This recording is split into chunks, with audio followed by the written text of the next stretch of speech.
Hackenberg. I'm a PGA professional from the Carolinas section, but I'd spent 7 years here in the desert. I was working at the Plantation Golf Club. Joining me today will be Mike Kingsroot, a third-generation PGA pro, and he'll be helping me show how we use the products not only from the standpoint of training, but also from actual shot making. Now, I had a very unique opportunity. I had the chance to caddy on the PGA Tour for a friend of mine about 8 years ago. Well, mixed in with that, I was a golf instructor, so I was working with some of the worst players that I've ever seen to watching some of the best players I've ever seen. And with that unique experience, I had the chance to notice the better players tend to swing with a beautiful rhythm and great balance. Well, I thought if there's a way I could somehow develop a device or some tools to help promote this athletic rhythm that's in good balance, it would make the learning process expedited. It would be a much quicker, faster process. While caddying on the tour, I started seeing that their golf club started looking different to me than a golf club. It looked to me as if they were swinging a ball on the end of a chain. Now, Ernest Jones had talked about this 90 years ago, and many teachers since then. It's a very common theory, but at the time I thought it was something I developed, but it's a pretty common theory. So I did some experimentation, and I developed a device that's got a heavy-weighted orange ball, flexible shaft. I gave up on the chain. It was a little too dangerous. It was wrapping around my head, and I didn't want to present that to any students of mine. And we've counterweighted it. The purpose of all this is so that we can get the arms and body to swing together in an athletic motion. I'm standing on a stable platform. This is called the orange peel. If you look at it, you can see that it's a curved surface. Basically, I'm standing at the bottom of a 9-foot sphere. Now, this 9-foot sphere is centering and balancing my core, which is making it easier to make an athletic rotary motion. It's also engaging my hips, which is a great way to get settled into an athletic posture. I'm going to briefly go through the drills that I use, A, to prepare a student for a lesson, which I think is the most important part about what we're learning or working on today. But also prior to a workout session on my own game, I will do these exact same drills.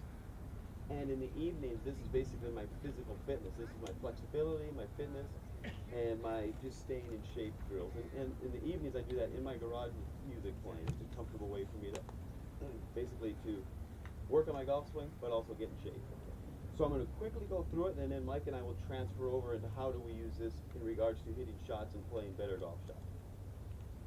As most of you have seen with teaching, you've seen a lot of your students, and these are the real poor ones, they'll just make this motion, or they're just making an arm swing.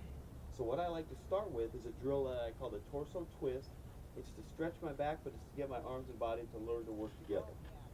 I'll get into my athletic stance, but instead of tilting, which would be my golf stance, I'm going to keep my spine vertical because it's a lot easier for the student to comprehend it this way. I'm going to keep both balls parallel to the ground. I'm going to rotate my torso, keeping my chest facing my hands, but I'm not going to use any upper body strength. It'll all be in my feet. I'm a very big believer in Tom Watson and Nicholas's golf swing with from the ground up. All right. So I'll start by pushing off with my left and right.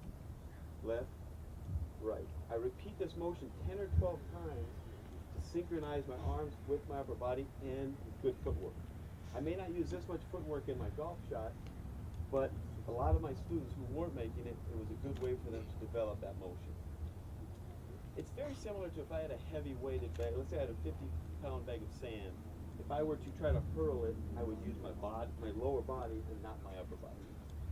So that's the rotation aspect of using these devices. Now let's go into the wrist hinge. There's a wrist hinge in the golf swing. With a lot of beginners, it's a very complicated motion. But if we do it with one hand, it tends to become an easier process. So I'll start with the right hand, put it down below the grip with my thumb on top.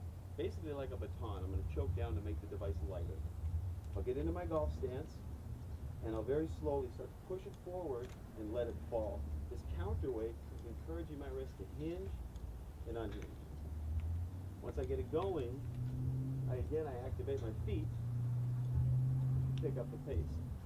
I'm allowing the orange whip to swing on a natural plane, so I don't try to control it. If I try to control it, here's what could happen. It'll tend to throw me off balance and make it very awkward. So again, I repeat that motion 10 or 12 times, switch to the left. I'm a big believer in learning motions in an ambidextrous fashion so that it becomes an athletic motion, a balanced and a coordinated motion. start here. I'll push it forward, let it fall, activate my feet, continue with this motion. Again, I won't do the whole set of 10 or 12, but the point is, all of us here have nice golf swings. There's a reason for that. We practice a lot. We've probably played since we were juniors. We've hit a ton of balls. Most people don't have that opportunity. They have daily lives, they have work, they have family. These are simple drills you could do before going to the office in the morning, or simple drills you could do at night when you get home. So I've done both hands. Now I'm going to go into the full swing. I want to develop an athletic full golf swing. Get set up in my normal stance. Hover the orange whip above the ground. Start by slowly swinging back and forth. Creating a pendulum. Waiting for the momentum on either side. Once I'm comfortable, increase the pace, but never at the cost of balance. After about 10 of these, I stretch, I've got a good core workout, and I found that rhythm that I can create power with minimal effort. I would generally do the left-handed swings, but with limited time, I want to get into the next phase of what we're going to work on here. So I'm going to bring Mike in to help me out here. So what we're going to do, I'm going to have how we transfer from basically learning the motion to actually applying it to a golf shot. And we're going to use it in the capacity of, let's take for an example that Mike was a slicer of the golf ball. I'm going to reposition him on this orange peel so that he's forward of the white line, which will basically get the ball, it's like a side heel lie with the ball above your feet. So I'll have the student who tends to come over the top and fade it to swing about, 10 times to get a sensation. As he gets a sensation for this, he's going to learn to drop the club inside and create a path that will more likely lead to a draw golf shot.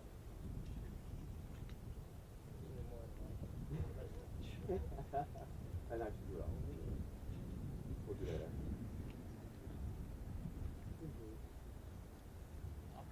No, but a little more flat. Because the point that we're trying to get to is by repeating a motion, it tends to stay with the person when they then go to hit a shot. Nice little draw. So now let's take a student that we've got that tends to hit either a block or a snap hook. It's usually a younger boy, almost a Sergio Garcia look, where they're dropping it way inside and the path is way to the right. I'm going to have him stand behind the white line. What this is doing is ball below his feet side heel lie. Therefore, gravity and just the motion is going to encourage him to swing a little bit to the left, therefore creating a path that's not going straight to the right, it's more down the line or even left.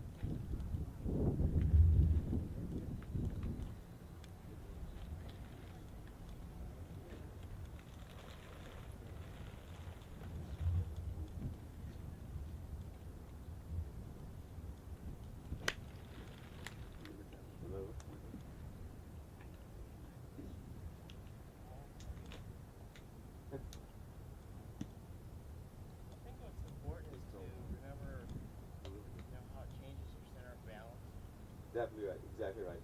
So, like there, I went towards my heels. When I was doing that, I was on my toes. That's exactly right. Great point.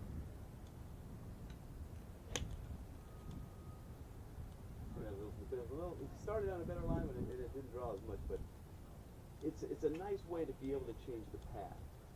Now, Mike, let's try where you get into an uphill lie. If he moves to the left on the orange peel, he's going to create an uphill lie. Now what this will do, if you have a student who just hits nothing but low flighted shots, you could have them stand in this position to create a swing plane or a path that's going to get the ball a little more up in the air. It's also because you're standing on an uphill line, you're making it a lot easier to basically make a nice turn behind the ball. You get because that slight upslope creates the gravity pushing you to make a better turn.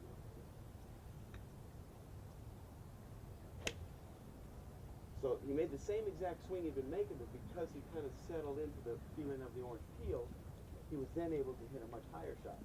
Now let's go the opposite. Let's go to a downhill lie. And this can be used to either change the flight of the ball, or for a student you may have that doesn't get to their left side. By standing with the right foot high and the left foot low, they're going to be more apt to finish their golf swing, and they're going to basically flight it a little lower.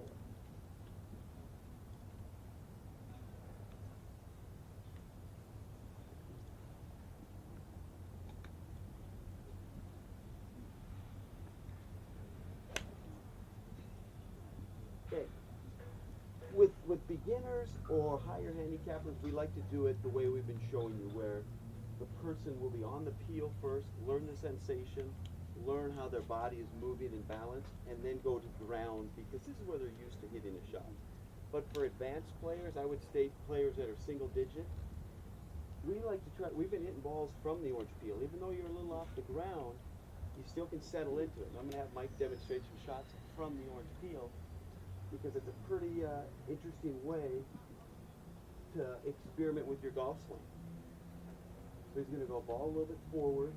He's going to go forward. This would almost be like the second shot at Augusta, number 13, with the ball above your feet, and it's going to promote a draw. So now we'll try a ball below your peak side hill lie, and we'll see what kind of a result it has. He's going to make the same golf swing. Because he's balanced differently, it should produce a different type of shot. Here we go. Try maybe an uphill lie. And I live in Carolinas now. There's not a flat shot in the Carolinas, so this orange peel has been fantastic because I've learned how to stay balanced no matter what the lie angle, and no matter where you position yourself, you're still swinging in a sphere. And since this is about art and science, Leonardo da Vinci epitomized art and science. This idea for the orange peel came from there's an image of a man in a circle with his arms out. There's two sets of arms and legs. When I saw that image, I realized that is the most athletic way a person could swing, because it's centering and balancing their core. If you watch home run hitters, especially home run derby, where they're getting the exact pitch they want, to be able to center the core and rotate and stay perfectly balanced, you create so much power that the development of this was simply to get that. As we experimented with it and learned more about the benefits, the more we started to see that it's a very simple way to teach golfers, without complicating the issue, how to improve their motion, their balance and coordination. But as instructors, we would position them in such a situation as to where we can help them without complicating, just say, okay, let's move you to this side or this side. Mike, I'm going to have Mike show us how we use the orange peel for chipping and pitching. A very common flaw amongst a lot of players is they're going to want to flip the club up. So Mike's going to put his left foot in the hole and his right foot high on the wall. So all his weight's on his left side, so he's more apt to catch the ball on the down and not bring it up like that. We've got soft spikes in the bottom of the orange peel, so it can be put on grass, carpet, wood, tile, concrete. Any situation will allow you to use the orange peel. A lot of us have indoor studios. It's a fantastic device for indoor studios, where it's basically a portable hill. You can create any lie angle, which therefore makes it easy to work on someone to get them golf ready.